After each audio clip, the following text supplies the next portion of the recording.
खुद ही अपने आप को रिस्ट्रेन करना चाहिए कि हाँ मेरे पास इतना ही वक्त है, मुझे कहाँ कहाँ यूटिलाइज़ करना है। अभी भी हमारी तहसील में न्यूज़पेपर नहीं आता है, तो हम नहीं उसको कह सकते कि हर्डल है, बट ऑप्शनल ऐसा होना चाहिए जिसमें हमें इंटरेस्ट हो और मज़ा भी आए। और आंसर राइटिंग बहुत ही हेक्टिक होती है, तो हर किसी को हमें ना इक्वली ट्रीट करना चाहिए। अगर वो कोई रेडी वाला बाहर खड़ा है उसको भी हमें रिस्पेक्ट देनी चाहिए, कोई पॉलिश कर रहा है उसको भी।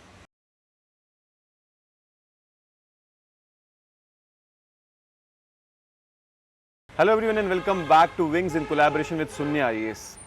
Recently JKAS 2023 के रिजल्ट्स को डिक्लेयर किया गया। 71 के करीब लोग उसमें सक्सेसफुल हुए। टोटल 75 सीट्स थी, कुछ सीट्स का प्रॉब्लम कोर्ट में चल रहा है, जल्दी उसके बारे में भी पता चलेगा।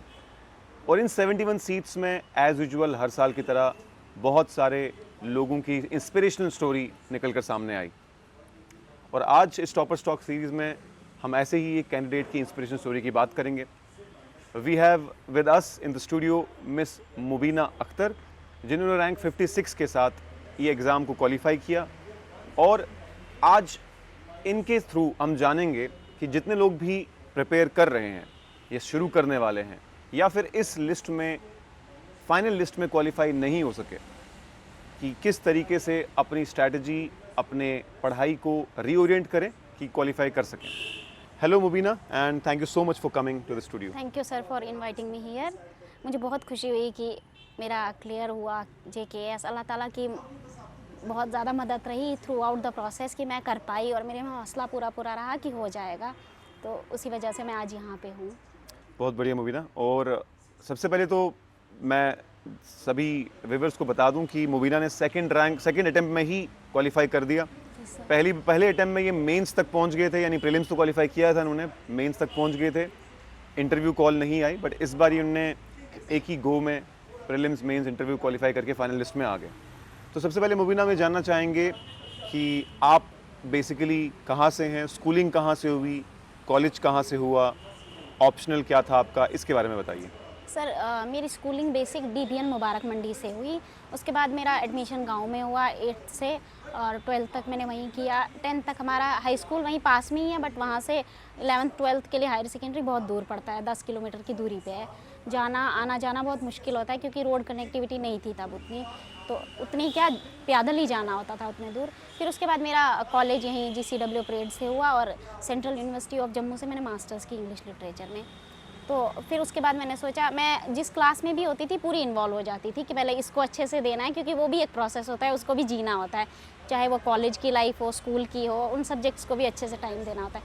मेरा मेडिकल था, BSc किया ग्रेजुएशन में, फिर आके मुझे इसमें दोबारा से बेसिक से ही पढ़ना पड़ा, 6th से। ऐसे अदरवाइज़ होता है कि ग्रेजुएशन में लोग आर्ट स्ट्रीम ले लेते हैं तो थोड़ा सा ईजी हो जाता है, बट ये था कि कोई भी चीज़ ऐसे ही नहीं होती। I strictly believe in this कि everything happens for a reason. मेरा साइंस चुनना, तो उसमें भी मुझे हार्ड वर्क सिखाया साइंस ने। बहुत ज़्यादा हेक्टिक होता था, प्रैक्टिकल होते थे, बहुत ज़्यादा पढ़ना भी पड़ता था। हर स्ट्रीम में पढ़ना पड़ता है, उसमें वो कोई दोहराए नहीं है, बट उसमें भी मैंने सोचा कि बाद में मुझे तो बेसिक से ही पढ़ना पड़ा, 6th क्लास से ही पढ़ना पड़ा सारा कुछ, तो उसने भी मुझे बहुत कुछ सिखाया साइंस ने। फिर मैं सेंट्रल यूनिवर्सिटी ऑफ जम्मू में गई, तो मुझे वहाँ इतना अच्छा सपोर्ट सिस्टम मिला, जो कहीं कैपेबिलिटीज़ मुझे लग रहा था खो गई थी कहीं कॉलेज में, क्योंकि कॉलेज में बहुत ज़्यादा भीड़ होती है, एक क्लास में 300 बच्चा होता है। तो कहीं ना कहीं उन लोगों ने, उन टीचर्स ने मेरा सपोर्ट किया इतना, स्टूडेंट्स ने, कि मैं दोबारा से उसी पोजीशन पे आ गई, मैं अपनी कैपेबिलिटीज़ में बिलीव करने लगी। तो फिर उसके बाद मैंने ये प्रोसेस स्टार्ट किया, तो फिर इसको मैंने 2022 से स्टार्ट किया, तो आज 2024 में ये जो रिज़ल्ट आया 2023 में, उसमें मेरा हो गया। पहले मैंने मेंस तक पहुंची थी मैं, मेरा जो हुआ था वो मेंस में इशू ये हुआ था, टाइम मैनेजमेंट का हुआ था, तो उस चीज़ पे मैंने वर्क किया। मैंने कहा कंटेंट भी अच्छा है मेरे पास, सोशियोलॉजी पे भी थोड़ी अच्छी कमांड है, बट मेरे क्वेश्चन छूट गए थे। ओवरऑल मेरे कोई 6 क्वेश्चन छूट गए थे। एक छूटने से बंदा रेस से बाहर हो जाता है, बिल्कुल। तो मेरे तो 6 छूटे थे। मुझे उम्मीद तो ख़त्म हो गई थी, बट मैंने कहा कोई बात नहीं, इट हैपन्स। तो मैंने दोबारा से टाइम मैनेजमेंट पे, मैंने 150 वर्ड्स वाले को भी मैं 7 मिनट में ही ख़त्म करती थी, 250 वाले को भी। उससे मुझे क्या हुआ कि मेंस में मुझे 10 मिनट तो बच ही जाते थे, छोटे आंसर्स में 20 भी बच जाते थे कभी कभी, तो मैं अंडरलाइन करती थी। फिर प्रेजेंटेशन पे मैंने काम किया, तो शायद होपफुली वो चीज़ एज रही, तो उसकी वजह से आज हो गया। आपने ये नहीं बताया कि बेसिकली आप कहाँ से हैं? सर मैं डिस्ट्रिक्ट रियासी से हूँ, विलेज बद्दर है तहसील मौर में, वहीं से बिलोंग करती हूँ मैं सर। और जैसा आपने बताया कि रोड कनेक्टिविटी वगैरह प्रॉब्लम है वहाँ पे, सर। तो जो लोग आज भी वहीं पढ़ रहे हैं या वहाँ से प्रिपेयर कर रहे हैं, आपको देख के शायद इंस्पिरेशन मिले उनको, क्योंकि कई जगहों पे पहली बार जो न्यूज़ में फैलता है कि फ़लाने ने ये क्वालिफाई कर दिया केएस एग्ज़ाम, तो उसके बाद लोगों को पता चलता है ऐसा भी कोई एग्ज़ाम है। So what is your message to them जो वहाँ से पढ़ रहे हैं और प्रिपरेशन करना चाहते हैं, वो कैसे शुरू करें, कहाँ से उनको मेंटोरशिप मिल पाए, क्या करें वो? सर आजकल के दौर में इंटरनेट कनेक्टिविटी का है कि इंटरनेट सबके पास है, फ़ोन सबके पास है, तो अगर उसको अच्छे वे में एक्सप्लॉइट किया जाए, यूटिलाइज़ किया जाए प्रॉपरली, तो मुझे नहीं लगता कि हर किसी को कोई अफोर्ड नहीं कर पाता है, वो कोई हर्डल नहीं होना चाहिए। बस हर्डल हमारे माइंड में होता है। अगर हम भटक जाते हैं, 5-6 दिन पढ़ने लगते हैं, छठे में मस्ती करने लग जाते हैं, वैसा नहीं होता है। ये हमें प्रॉपरली एक फॉलो करना होता है रूटीन जो सेट किया है, वो किसी तरह भी बीमार भी हों हम तब भी। जैसे न्यूज़पेपर रहता है वो तो डेली डोज होता ही है। कुछ लोग मैंने देखा स्किप करके वीडियो देख लेते हैं, that is not a thing to do, क्योंकि न्यूज़पेपर हर पर्सन को पढ़ना चाहिए, ना कि सिविल सर्विसेज के लिए ही। बट ये है कि जो चीज़ कर रहे हो, टाइम टेबल बनाया है, उसको टाइम पे ख़त्म करना। पहले तो ये चीज़ आनी चाहिए कि हमें वक्त की कदर करनी है, तो वो चीज़ है। अगर टाइम पे करेंगे और इंटरनेट का फुली यूज़ करेंगे अच्छे वे में, तो मुझे नहीं लगता सारे कोचिंग सेंटर्स, मुझे लगता है हर कोचिंग सेंटर से कोई ना कोई हेल्प ली है। जैसे विंग्स एक उड़ान में सर पढ़ाते थे सीसैट, तो जब ये नज़दीक होता था तो मुझे मैथ्स में बड़ी दिक्कत आती थी, तो मैं वो वीडियोस देख लेती थी, तो मुझे ट्रिक्स मिल जाती थी, कुछ परसेंटेज कैसे करना है, प्रॉफिट एंड लॉस कैसे करना है, उससे मुझे बहुत हेल्प हुई है इसमें करने में। तो हर जो भी अवेलेबल था फ्री रिसोर्स हर कोचिंग सेंटर का था। मैं ये नहीं कहूँगी कि मैं किसी एक कोचिंग सेंटर से मतलब ऑनलाइन मैंने देखा है। हाँ, कहीं मैंने सेल्फ स्टडी से ही किया, बट मैंने अपने फ़ोन का और लैपटॉप का अच्छे से इस्तेमाल किया। जो भी फ्री मटेरियल अवेलेबल था, चाहे वो टेस्ट सीरीज़ होती थी, मेंस में मैं क्वेश्चन खुद ही चेक करती थी, खुद को मार्क्स देती थी, और खुद ही जो इम्प्रूवमेंट्स होती थी उनको दूसरी बार लिख के वो करती थी, तो खुद ही मैं अपने लिए करती थी वो। फिर हाँ, जब इंटरव्यू की बात आती है तो 1-2 मॉक्स हमें दे ही देने चाहिए। थोड़ा सा पता लगता है कि कैसे उठने बैठने का तौर तरीका, जो मैंने पहला यहीं पे दिया था शून्य है इसमें, तो इस तरह से हो जाता है। यूज़ करने पे आना चाहिए बंदे को, और खुद ही अपने आप को रिस्ट्रेन करना चाहिए कि हाँ मेरे पास इतना ही वक्त है, मुझे कहाँ कहाँ यूटिलाइज़ करना है। हाँ, जो फ्री टाइम हर कोई रखता है, 1 घंटा 2 घंटा फ्री, उसको पूरा उसी में यूज़ करना चाहिए, जो हमारी हॉबीज़ हों या जो भी हमारे इंटरेस्ट हो उसी में। ये बात आपने सही बोली कि अगर इंसान सिर्फ फ्री रिसोर्सेज को ही उससे इंस्पिरेशन ले ले या उससे पढ़ ले, तो काफ़ी कुछ वहीं से हो जाता है। Yes sir. अभी रिसेंटली हमने भी एक सीसैट का लाइव सेशन की, अगले 17 दिन में सीसैट को कैसे आप टैकल करेंगे हो जाए।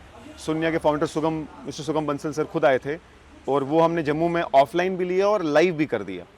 हालांकि बहुत कम लोगों ने वो ज्वाइन किया, क्योंकि हम लास्ट उसको शेड्यूल नहीं कर पाए थे, शेयर वगैरह हमने किया, लेकिन कई बार लोगों को लगता है कि यार ऑनलाइन क्या ही देखें।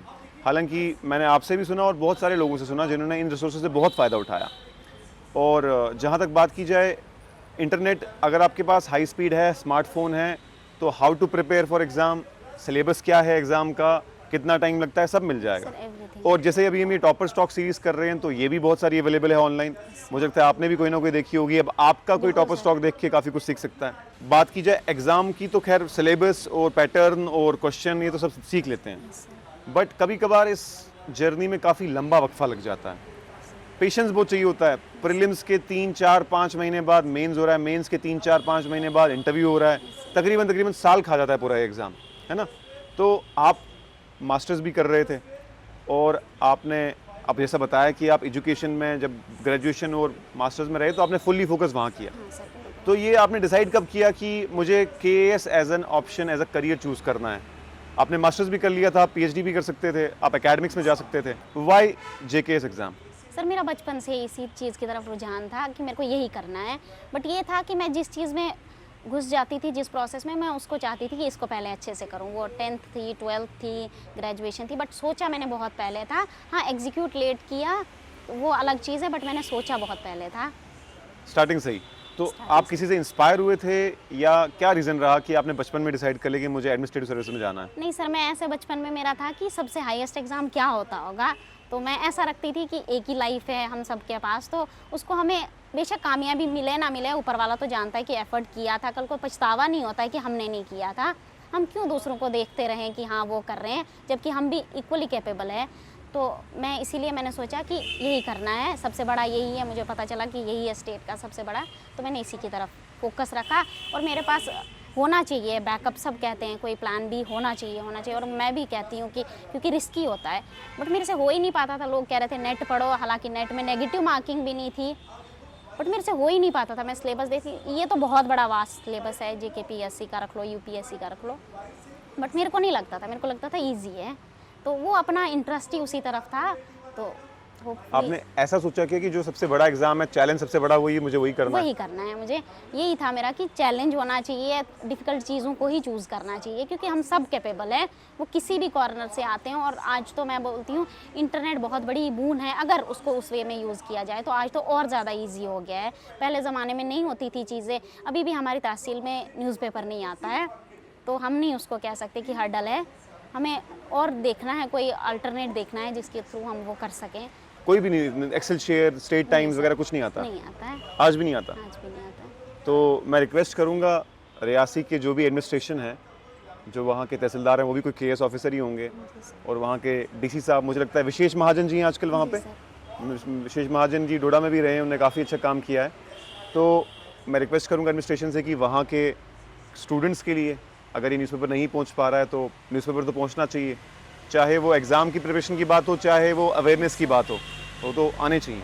तो आई होप कि आपके इस इशू रेस करने की वजह से शायद कुछ लोगों का भला हो जाए। मैं चाहती हूँ स्कूल में भी हो, ताकि बच्चे देखें, न्यूज़पेपर को पढ़ना सीखें। इसी की वजह से तो पता लगती हैं चीज़ें, पता चलती हैं कि क्या हो रहा है हमारी स्टेट में, यूटी में क्या हो रहा है, बाहर स्टेटों में क्या हो रहा है, इंडिया में क्या हो रहा है, बाहर वर्ल्ड पे क्या है, तो पता चलता है न्यूज़पेपर से ही। अब टीवी का है कि अब वो दौर नहीं रहा है, बट न्यूज़पेपर मैं सोचती हूँ कि बहुत ज़रूरी है पढ़ना हर किसी के लिए।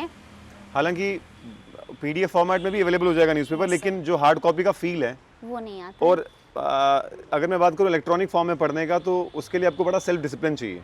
आप मोबाइल पे न्यूज़पेपर पढ़ रहे हैं, जूम इन जूम आउट कर रहे हैं, फिर आपको अचानक इंस्टाग्राम का मैसेज आ गया तो चले गए वहाँ उस तरफ, तो जो हार्ड कॉपी वाला फील है न्यूज़पेपर का वो एक अलग ही है। मुझे लगता है स्टूडेंट कम्युनिटी में तो बड़ा सेटिस्फैक्शन मिलती है सुबह सुबह उठती न्यूज़पेपर पढ़ने के लिए। आई रिमेंबर कि जब मैं प्रिपरेशन कर रहा था तो मॉर्निंग में उठते ही द हिंदू जब तक पढ़ नहीं लिया होता था तब तक समझ नहीं आता था, ऐसा लगता था दुनिया में सब कुछ हो गया और हमें पता नहीं चला। वो आदत पड़ जाती है एक टाइम के बाद। और सिर्फ एग्जाम के लिए नहीं बल्कि in general human development, mental development और वो होराइजन्स को वाइडन करने के लिए बड़ा अच्छा है न्यूज़पेपर। लैंग्वेज आपकी अच्छी हो जाती है, आपको इश्यूज़ के बारे में क्रिटिकल एनालिसिस करना आना पड़ता है और बहुत से अच्छे लोगों के आर्टिकल्स मिलते हैं। So I would request the administration की वहाँ पे न्यूज़पेपर का इंतजाम जल्द से जल्द करवाया जाए। वहाँ पब्लिक लाइब्रेरीज़ या ऐसी कोई लाइब्रेरीज़ हैं? सर लाइब्रेरीज़ वहाँ रोड कनेक्टिविटी बहुत ही कम है। मेरे घर से के पास से रोड गुजरती है, बस कुछ दूरी पे जाकर ख़त्म हो जाती है, फिर वहाँ से लोग पैदल ही जाते हैं, कुछ अभी भी घोड़ों पर सामान ले जाते हैं। अच्छा। यस सर, तो बहुत डिफ़िकल्ट है वहाँ। ऐसा हमारी सोसाइटी बहुत अच्छी है बद्दरका एज ए होल, वहाँ पे लड़कियों को बाहर भेजते हैं पढ़ने के लिए, राजस्थान तक जाती हैं लड़कियाँ, बट ये है कि किसी वजह से कुछ हर्डल्स होते हैं, कुछ पर्सनल भी होते हैं, जिनकी वजह से कुछ फैमिलीज़ को शादी कर लेनी पड़ती है लड़कियों की। जैसे मेरे साथ काफ़ी सारे बच्चे थे जो क्लासमेट थे, आज वो मैरिड हैं, बच्चे हैं उनके, तो वो चीज़ हो जाती है। बट ऐसे अगर सुविधाएँ हों तो शायद सभी लोग लाभ उठा पाएंगे उस चीज़ का। बहुत बढ़िया, आपने एक इम्पॉर्टेंट सोशल इशू रेज किया। एडमिनिस्ट्रेशन में आने से पहले ही आप एडमिनिस्ट्रेशन का काम शुरू कर गए। आपका मास्टर्स और ग्रेजुएशन साइंस में था, ऑप्शनल आपने सोशियोलॉजी लिया, इसका क्या रीज़न रहा? सर मेरा मास्टर्स इंग्लिश लिटरेचर में हुआ। अच्छा, मास्टर्स इंग्लिश लिटरेचर में किया आपने? सर वहाँ पे मेरा सोसाइटी का थोड़ा सा एक्सपोजर हुआ, क्योंकि डिफरेंट राइटर्स होते हैं, डिफरेंट सोसाइटीज़ के बारे में लिखते हैं। तो जब मैंने देखा कि सोशियोलॉजी का सिलेबस देखा मैंने, इंटरेस्टिंग भी लगा और मुझे लगा ये सोसाइटी के लिए बहुत वो रहेगा कि मुझे सोसाइटी के साथ ही काम करना है, तो बहुत सारे चीज़ें पता लग जाएंगी, जैसे वुमेन एम्पावरमेंट हो, कोई भी चीज़ हो, कुछ इश्यूज़ होते हैं, कास्ट इश्यूज़ होते हैं, कुछ भी होते हैं, तो उनकी निटिग्रिटीज़ पता लग जाती हैं चीज़ों की। तो मैंने सोचा सोशियोलॉजी इंटरेस्टिंग है। थिंकर्स भी देखे मैंने तो मुझे काफ़ी इंटरेस्टिंग लगा। एंथ्रो का भी देखा मैंने, बट मुझे वो लगा कि मोर ऑफ साइंस का ही दोबारा से वो रिपीट हो जाएगा, है तो अलग ही वो, लेकिन मेरे को सोशियोलॉजी बहुत इंटरेस्टिंग लगा, इसलिए मैंने सोशियोलॉजी ले लिया। सक्सेस रेट भी अच्छा था सोशियोलॉजी में, तो फिर मैंने सोशियोलॉजी डिसाइड की। हालांकि सक्सेस रेट की बात करूं तो पिछले कुछ महीनों में ऐसा लग रहा था कि सोशियोलॉजी से कम सिलेक्शंस हो रही हैं। हालांकि हमारे पास सैंपल स्पेस भी बहुत छोटा है, क्योंकि जब पोस्ट 100, 200, 300 हो तो हमें पता चलता है। जब पोस्ट ही 90 या 75 हो तो उसमें एक नतीजा अक्स करना मुश्किल है। बट फिर भी ऐसा लग रहा था कि सोशियोलॉजी में थोड़ा मार्क्स कम आ रहे हैं। हाँ सर, पिछली लेकिन बार अगर- मेरे साथ यही हुआ था कि सोशियोलॉजी में 100 नहीं पार हुए थे। अच्छा, हाँ, तो तब मुझे लगा था, मुझे ऐसे बोला भी एक दो ने कि ऑप्शनल चेंज कर चेंज लो। कर लो। मैंने कहा नहीं, मैंने कहा सोशियोलॉजी ठीक है, मैं इस पे काम करूँगी तो एवरीथिंग इज़ पॉसिबल। अगर मतलब उस चीज़ को इम्प्रूव किया जाए। मैंने फिर हार्लम बोस को एक एक पेज करके पढ़ा और थिंकर्स को लिखा वहाँ, फिर वहाँ कोट किया एग्ज़ाम में, तो हो गया। अच्छा, जो लोग सोशियोलॉजी ऑप्शनल वाले ऑलरेडी हैं या फिर जो ऑप्शनल चूज़ करना चाह रहे हैं, थोड़ा सोशियोलॉजी के बारे में उनको बता दीजिए। सर, ऑप्शनल वाइजली बड़ा चूज़ करना होता है। हमें इतनी वो चीज़ें पढ़नी होती है सेम रूटीन पे, पॉलिटी, इकोनॉमी, उनको हम स्किप कर ही नहीं सकते। बट ऑप्शनल ऐसा होना चाहिए जिसमें हमें इंटरेस्ट हो और मज़ा भी आए। ये नहीं होना चाहिए कि हेक्टिक हो गया बहुत ज़्यादा, ये तो और एक मुसीबत पड़ गई। तो उस सेंस में मुझे सोशियोलॉजी काफ़ी अच्छा लगा, क्योंकि डे टू डे चीज़ें ही हैं।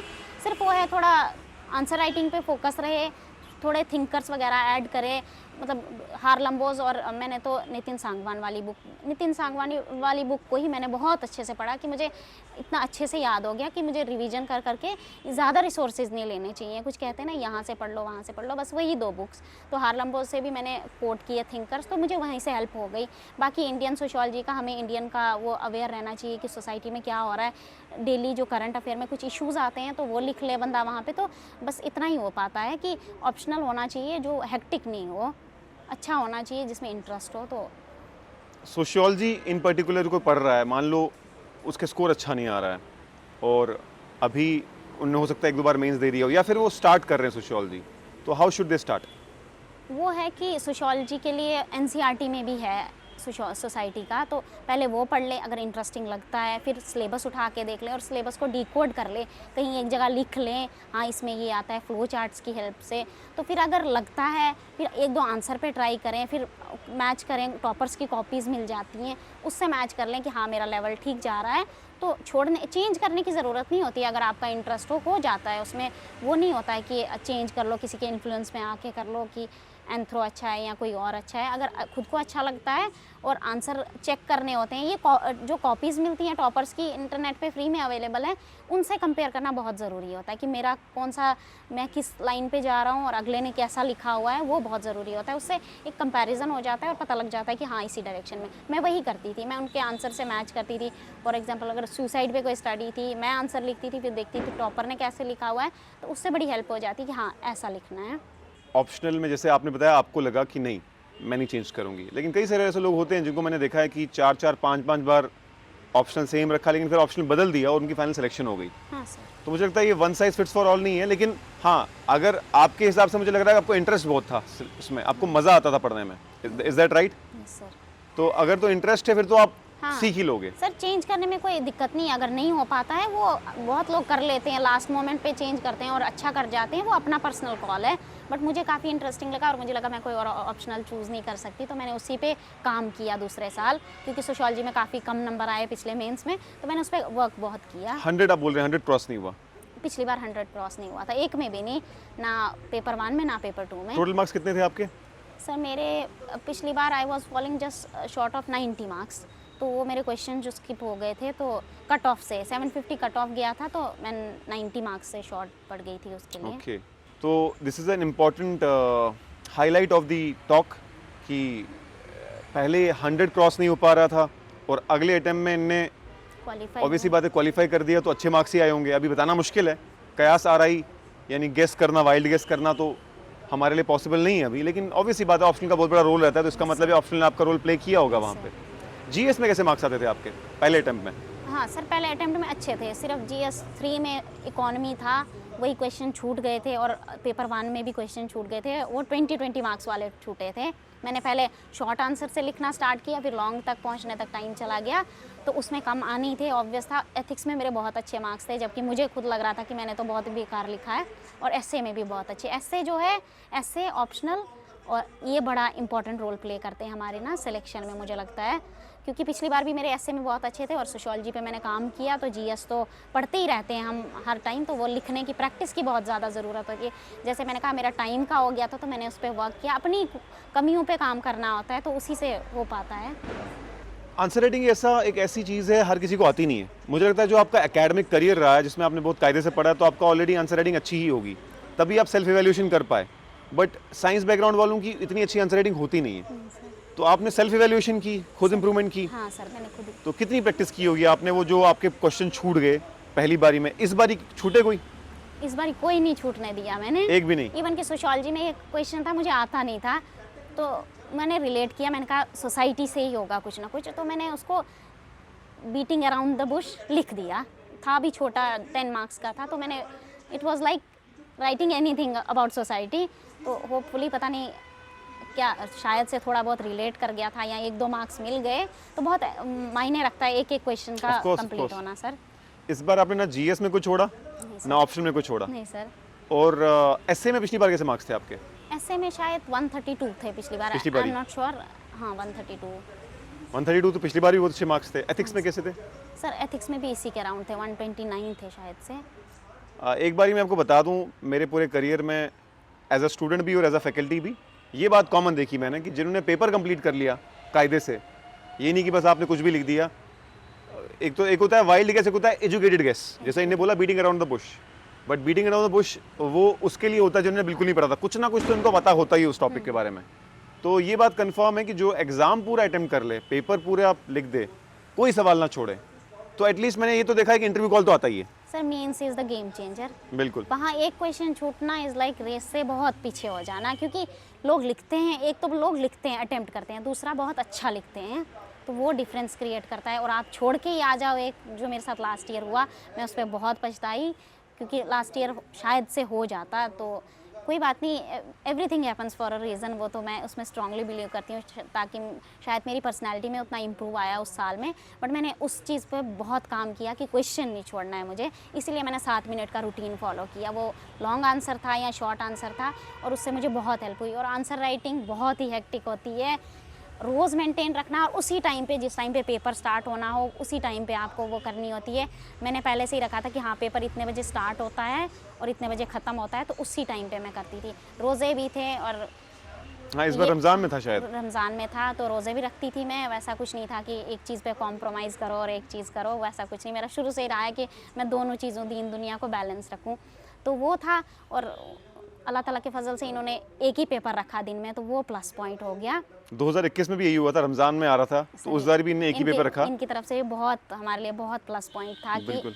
वरना 2 पेपर करना शायद से बड़ा वो हो जाता रोज़ा इनफैक्ट ये रख के। सभी के लिए था, जिन्हें रोज़ा नहीं भी रखा उनके लिए भी अच्छी बात थी। दिन में 2-2 पेपर नहीं, आधा दिन तो मिल रहा है अगले पेपर को रिवाइज करने के हाँ लिए। सर, वो बहुत प्लस पॉइंट था मेरे लिए। तो पर्सनली मुझे बहुत अच्छा लगा कि दिन में 2 पेपर नहीं देने। उसकी वजह से भी हाथ भी थक जाता था, कहीं ना कहीं एग्जॉस्ट हो जाते थे, और माइंड प्रोसेस ही नहीं कर पाता था अगले आंसर को। वो तो शुक्र है कि गर्मी में नहीं आए, वरना प्यास का भी बड़ा प्रॉब्लम होता बहुत है। ज़्यादा। मैंने अक्सर 1-2 एग्ज़ाम, 1 या 2 एग्ज़ाम मैंने जुलाई में रोज़ों में दिए थे, जुलाई या अगस्त, आई डोंट रिमेंबर, 4-5 साल पुरानी बात है। उस दौरान सबसे बड़ी प्रॉब्लम प्यास की होती है। आसपास वाले लोग जब पानी पी रहे होते हैं ना, आपको लिटरली ध्यान उधर चला जाता है कि यार मैं कब पानी पीऊँगा। हाँ सर, सो वो एक बहुत मुश्किल भी मैं बोलूँगा होता है, बट कहीं ना कहीं ईमान की ताकत से इंसान शायद आगे सर, बढ़ जाता है। बहुत मुझे लग रहा था चीज़ें पॉजिटिव हो रही हैं, तो इसलिए मुझे उम्मीद थी कि हो जाएगा, क्योंकि एक तो पेपर दिन में एक ही था, और मार्च और अप्रैल का महीना उतना वो नहीं होता है कि आराम से बंदा कर सकता है। तो वो था कि चीज़ें पॉजिटिव डायरेक्शन में ही जा रही थी, और शायद उसी चीज़ से। अच्छा, आपने एक बड़ी अच्छी बात की कि प्लान बी, हमने तकरीबन हर इंटरव्यू में इस बात को ज़रूर उठाया भी है, आगे पहुंचाया भी है, सोसाइटी में चेंज भी करने की कोशिश कर रहे हैं। क्योंकि आप जानते हैं आपका 2 साल में 2 अटेम्प्ट में सिलेक्शन हो गया, तकरीबन 2.5 से 3 साल मान सकते हैं हम, जब आपने पढ़ा होगा। Normally, yes. यानी जो पहले ही 2 अटेम्प्ट में भी कर रहा है उसकी भी 3 साल की स्ट्रगल है। अब कई लोग चौथे, 5वें, 6ठे अटेम्प्ट में भी करते हैं। आपको पता है कि ज़रूरी नहीं कि जो नहीं हुआ वो केपेबल नहीं था, नहीं सर। कभी कभार किस्मत का भी रोल रहता है। ऐसा होता है कि ये लोग कैपेबल होते हैं, उस पर्टिकुलर दिन किसी रीज़न की वजह से पूरा पेपर अटेम्प्ट नहीं हो पाया, या फिर थोड़ा इवैल्यूएशन वैसी होगी कि मार्क्स नहीं आए। तो कई लोग हैं ऐसे जो नहीं कर पाते क्वालिफाई, जो डिज़र्विंग भी होते हैं, हार्ड वर्किंग भी होते हैं। और हम यहाँ पर ये बात ज़रूर करते हैं हर बारी कि प्लान भी बहुत इंपॉर्टेंट है। अगर आपने सिर्फ इस एग्ज़ाम पे डिपेंडेंस रख दी और एंड पे कुछ नहीं हुआ, फिर आप ऐसी सिचुएशन में पहुँच जाते हैं कि आप कहीं के नहीं रहते। आप ना खुदा ही मिला, ना विसाले सनम, ना इधर के रहे ना उधर के रहे। तो प्लान भी आपका क्या था अगर खुदा ना खास्ता ये नहीं होता? सर मेरी फ्रेंड है, वो मुझे मतलब एक टाइम पे आया था, बड़ा लो हो गया था ऐसे कि पता नहीं कि होगा कि नहीं, बट मेरा ऐसा था कि करना यही है। बट वो भी कहने लगी कि आप थोड़ा सा एकेडमिक्स की तरफ भी ध्यान रख लो, एजुकेशन वगैरह के लिए आपने पीजी कर रखी है तो नेट वगैरह दे दो। प्लान भी बहुत ज़रूरी है। अब अल्लाह ताला के फजल से मेरा तो हो गया बिना प्लान भी रखे हुए, बट बहुत मुश्किल होता अगर नहीं होता, मैं कहीं की नहीं। और हर प्रोफेशन इम्पॉर्टेंट है, चाहे वो 4th क्लास है, चाहे वो उससे ऊपर का है या एडमिनिस्ट्रेशन का है। हर किसी को जब भी सक्सेस होती है, जब भी आजकल JKSSB के रिज़ल्ट आते हैं, हर एक पोस्ट को हमें सेलिब्रेट करना चाहिए सेम लेवल पे, क्योंकि एडमिनिस्ट्रेशन होना, उसके नीचे लेवल के लोग होते हैं, उनकी वजह से एक पूरा सिस्टम चलता है। हर लेवल बहुत इंपॉर्टेंट है। तो कोई भी एग्ज़ाम देने में वो हमें परेशानी नहीं होनी चाहिए कि हमारा रुतबा कम हो जाएगा, कि हम इसके लिए पहले तो हाइप ही नहीं क्रिएट करनी है कि मैं इस चीज़ की तैयारी कर रहा हूँ या कर रही हूँ। तो कोई भी एग्ज़ाम देना पड़े, सिक्योर करना पड़े खुद को, तो वो बहुत ही अच्छी बात है। प्लान भी होना बहुत ज़रूरी है। ये बात आपने बहुत सही बोली। हमारे यहाँ पर बड़ी सारी एग्जाम्पल हैं। एक कैंडिडेट थी हमारी नादिया शमीम, आज जो केस हैं। सो शी वॉज, जहाँ तक मुझे याद आ रहा है, वो ऑलरेडी क्लास 4th में थी एंड शी स्टडीड। और उनका राइज देखो आप, क्लास 4th में किया, जॉब की, उनको कोई प्रॉब्लम नहीं थी उससे। शी यूज्ड टू से इट प्राउडली। और फिर उनने KS भी क्वालिफाई कर दिया। सिमिलरली 2021 बैच में DSP आज हैं वो, समीर इब्राहिम। तो he was completely focused on JKPSI exam. जब उसका मेंस भी था, इंटरव्यू कॉल भी आई, 2016 में भी उसने इंटरव्यू दिया था, तो बड़ा लंबा स्ट्रगल था उसका भी।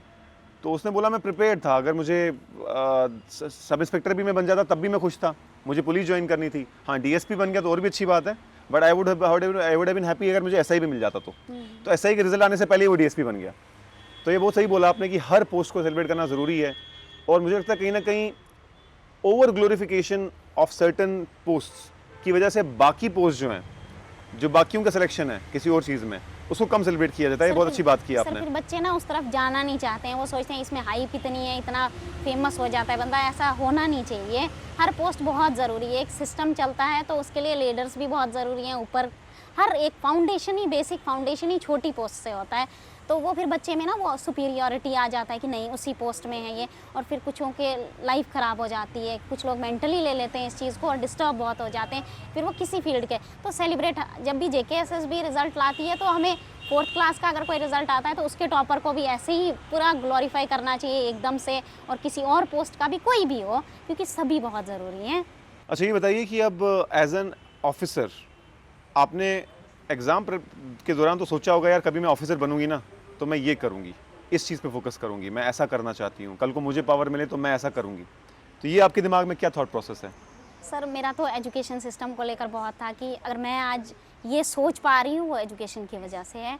तो मुझे था कि एजुकेशन सिस्टम हर जगह अच्छा होना चाहिए।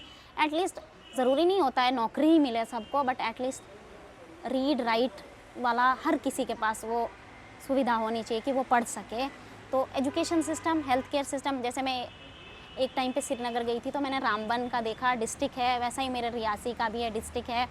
बट मैंने देखा हाइजीन का मामला वहाँ पे, और लोग अभी भी इतने दूर से चल के आ रहे हैं। डिस्ट्रिक्ट होने की उपलब्धि बहुत बड़ी बात होती है।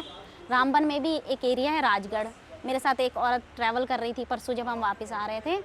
तो मैंने कहा कहाँ से आ रहे हो? वो बोलती बहुत दूर पैदल चल के आना पड़ता है, तो हम अफोर्ड करें ना करें, हमें यहाँ पे रामबन में रेंट पे लेना पड़ता है रूम।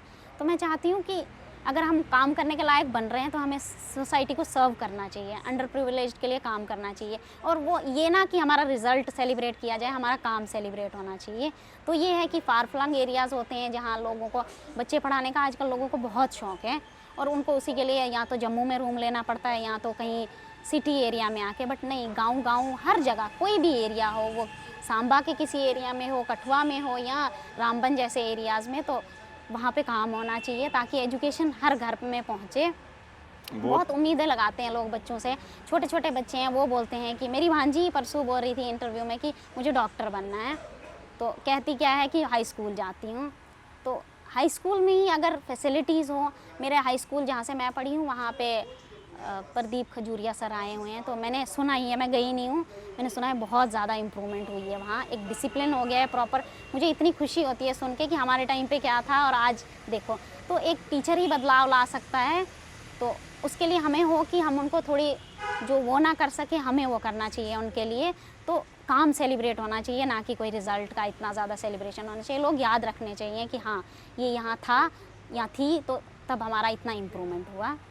बहुत बढ़िया, काम सेलिब्रेट होना चाहिए, रिजल्ट नहीं। बहुत बड़ी बात कही उन्होंने, और मेरे लिए भी एक लर्निंग एक्सपीरियंस है। मैं तो आज पहली बार इस चीज़ को सोच पा रहा हूँ। तो अक्सर हम लोग सिर्फ रिजल्ट्स पे देख के किसी को जज करते हैं। शायद किसी ने पूरी उम्र ही मेहनतें की हों, उसके बावजूद भी रिजल्ट या उनके मरने के बाद आया हो, जैसे शायरों के साथ होता है। हाँ सर। गालिब जो थे उनके टाइम पे तो उनकी इतनी अप्रिसिएशन नहीं हुई। अब 300-400 साल बाद भी हम इंस्टाग्राम रीलें उनकी देख रहे हैं, तो काम सेलिब्रेट होना बड़ा इम्पोर्टेंट है। तो आज आपने बहुत इंपॉर्टेंट इश्यूज़ उठाए हैं। मेरे दिमाग में तो ये भी आ रहा था कि मैंने सुना है कि जो हमारे यूनियन मिनिस्टर हैं नितिन गडकरी जी, जिन्होंने इंफ्रास्ट्रक्चर डेवलपमेंट, रोड डेवलपमेंट में बहुत काम किया, मैंने सुना है कि उन तक अगर बात पहुंचती है कि भाई फलानी जगह रोड नहीं है, तो कहते हैं उनको बस बताना होता है कहाँ रोड नहीं है, वहाँ रोड बन जाती है।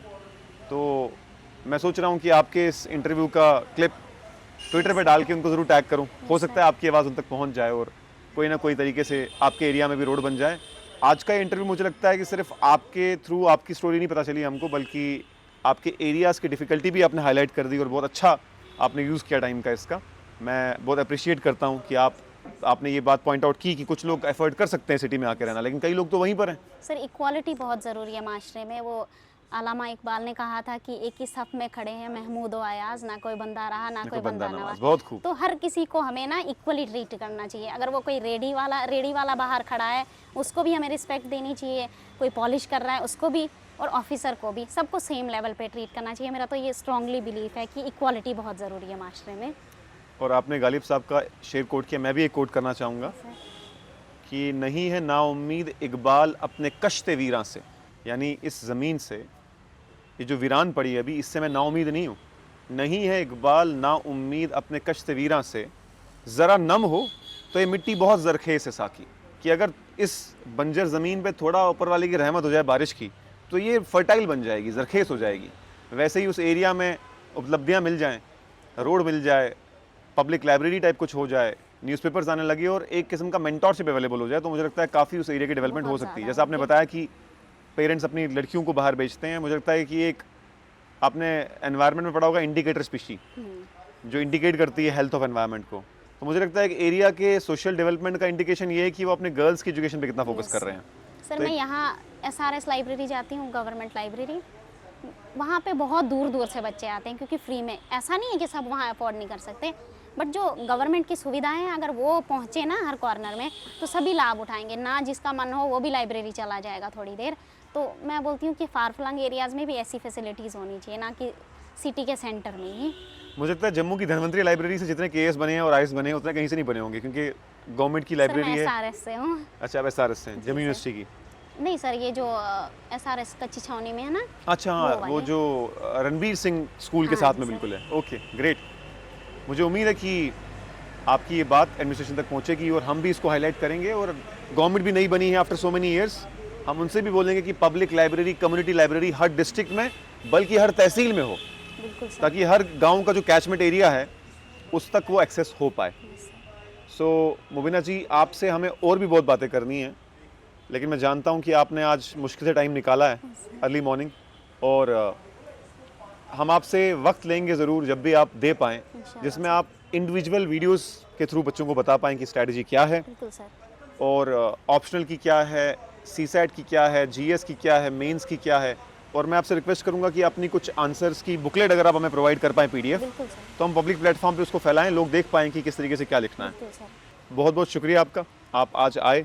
आपसे विदा लेंगे, लेकिन इस वादे से कि आप टाइम निकाल कर ऑफलाइन भी बच्चों से इंटरेक्ट करें, ऑनलाइन भी एक स्ट्रैटेजी वीडियो 2-3 बनाएं, किसी न किसी कोने में लोगों को कुछ फ़ायदा पहुंचे। बिल्कुल सर, थैंक यू सर, आपने मुझे यहाँ पे इनवाइट किया। We are very lucky and honoured and humble that you spare time. इन दिनों तो बहुत मुश्किल होता है। So thank you so much for coming. हमारी दुआएं आपके साथ हैं, एंड आई एम श्योर कि आपका ये सफ़र जारी रहेगा। आने वाले टाइम में you will keep on pushing your boundaries, pushing the yardstick, pushing the final goal. और हम आपको बहुत दुआएं देते हैं हमारे पूरे विंग्स और सुनिया की टीम की तरफ से, और पूरे व्यूअर्स की तरफ से, कि आप अपने हर एंडेवर में इंशाल्लाह कामयाब हों, अल्लाह आपको कामयाब करे। जाने से पहले अगर आप कुछ मैसेज देना चाहते हैं तो प्लीज़ डू। मैं तो यही कहूँगी, हर जगह मैं यही कह रही हूँ, sky is the limit. Try करते रहो, और किसी भी पोस्ट के लिए कर रहे हो ये मत सोचो ये छोटी है ये बड़ी है, बस काम करो। जिस भी पोजीशन में हो काम करना चाहिए, वही याद रहना चाहिए लोगों को। बाकी यानी काम करते रहो, फल की चिंता मत करो। फल की चिंता मत करो। So thank you so much everyone. With this quote we end today's interview and ये सिलसिला जारी रहेगा टॉपर्स टॉक का, और भी बड़े सारे टॉपर्स के बारे में हम जानेंगे। और आप जुड़े रहिए, जो लोग चैनल पे नए हैं डोंट फॉरगेट टू सब्सक्राइब, और अपने दोस्तों से अपने रिश्तेदारों से ज़रूर शेयर करिए ताकि ये आवाज़ मुबीना की दूर दूर तक पहुँचे। Thank you.